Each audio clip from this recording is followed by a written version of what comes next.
Hello, good morning, students. In today's class, we are going to learn about the preparation of alcohols.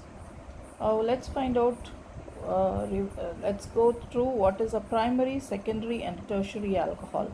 A primary alcohol is one in which the alcoholic group, which is attached to the carbon atom, is attached to only one alkyl group. So it will be having two hydrogens along with it.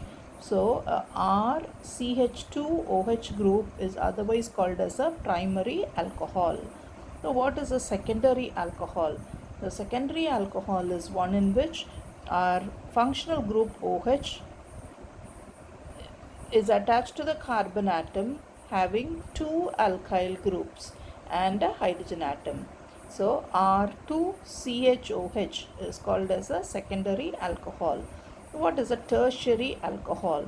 A tertiary alcohol is a alcohol in which the hydroxyl group which is attached to the carbon atom, the functional group which is attached to the carbon atom is further attached to three other alkyl groups.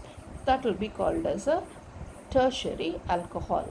So in general, if we want to find out the preparation of alcohols, the general method of preparation of alcohols will be any alkyl halide RX when it is being heated with dilute sodium hydroxide. This yields alcohols and NaX. So RX, which is the alkyl halide, when it is being treated with dilute aqueous solution of sodium hydroxide and heated, NaX is being removed, and as a result ROH, alcohol, is obtained.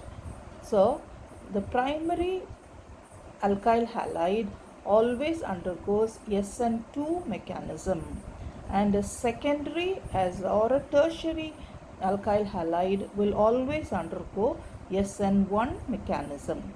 Let us recall what is the SN1 and SN2 reaction mechanism. S stands for substitution, N stands for nucleophilic, and 1 stands for unimolecular, 2 stands for bimolecular. So this will be a bimolecular nucleophilic substitution mechanism, unimolecular nucleophilic substitution mechanism. So this is what you'll have to remember. Whenever a secondary or a tertiary alkyl halide undergoes a SN1 mechanism, it undergoes this reaction by the formation of a carbocation. So this is the first thing that you will have to bear in mind. Let us look at the first way in which alcohols can be prepared. So the first method will be addition of water across a double bond of an alkene. An alkene is one which has got a double bond in the presence of concentrated sulfuric acid. This follows the Markovnikov's rule. So before we go on to the mechanism, let us find out what is Markovnikov's rule. In Markovnikov's rule, it states that the negative part of the addendum is the one which gets added on. It attaches itself to the carbon atom having lesser number of hydrogen atoms. If we have a water molecule as HOH, here it gets split up as H plus ion and OH minus ion.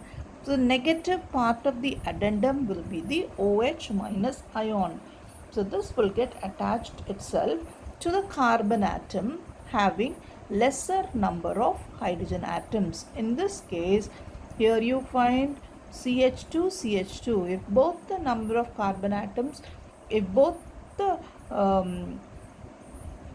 hydrogen atoms are same, then it can get attached to hydrogen will go to one carbon atom, hydroxyl group will go to another carbon atom. But in the case of propylene, you will find the double bond is here, and this is one carbon atom, this is another carbon atom. This carbon atom has got lesser number of hydrogen atoms than the other one. So CH3, CH double bond CH2 on hydrolysis in the presence of concentrated sulfuric acid, you will have water molecule get split up into H plus and OH minus ion. The negative part of the addendum in the water gets attached itself to the carbon atom having lesser number of hydrogen atoms. So the OH will get attached here. So what is the result? You will find the OH getting attached to this particular compound. You will get propane. So 1, 2, 3 carbon atoms, so it should be propane. It has a OH group there, so it is an alcohol which is attached to the second carbon atom. So it is called as propane 2-ol. So this is the formation of secondary alcohol. So alkene on hydrolysis with concentrated sulfuric acid will yield us an alcohol. This is not a double bond, this is just a single bond, and you call it as propane 2-ol. Yes.